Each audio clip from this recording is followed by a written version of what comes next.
皆さんこんばんは。私ども、静岡県は富士山のある町富士宮市からやってまいりました文州白石原手筒花火保存会の面々でございます。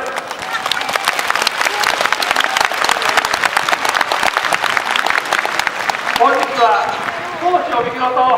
我がふるさと富士宮の、友好を記念して、この地にて手筒花火を披露させていただけるという、助かりまして大変ありがとうございます。流行で北海道にあまり来ない台風が何個も来て被害の大きさに、心を痛めておりまして、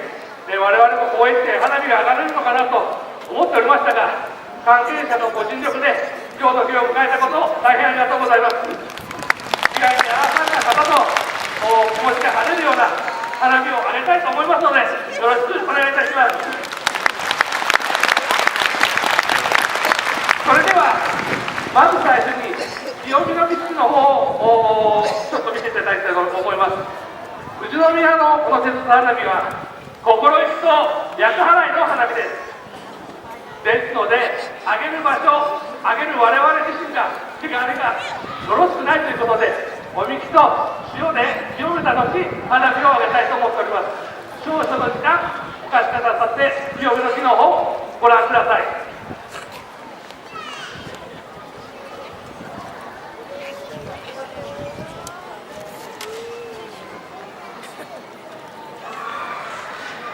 今、上げ手の心の中を清めるためのおみきをついて回っているところです。この後に、我々の頭の上に塩を振り、体の清め、その後玄米で体の中と清めという順でいきたいと思っております。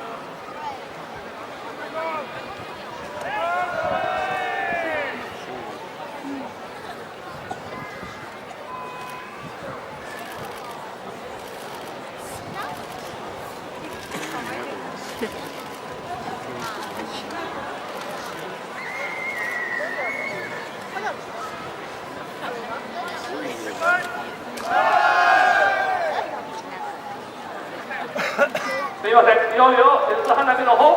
いただきたいと思います。会場の方の明かりの方を消していただきたいと思います。よろしくお願いいたします。私どもは普段いろいろな仕事をついてて、別に花火を職業としているものではございません。その私どもが昨日北海道の旭川で、手筒花火の方に火薬を点薬して持ってまいりました。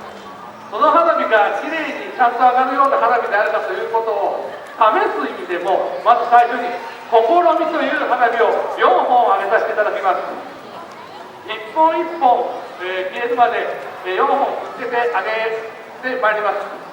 無事4本上がりましたら、今年の花火はちゃんと進められたということで、皆さんよろしくお願いいたします。それでは準備ができるまで少々お待ちください。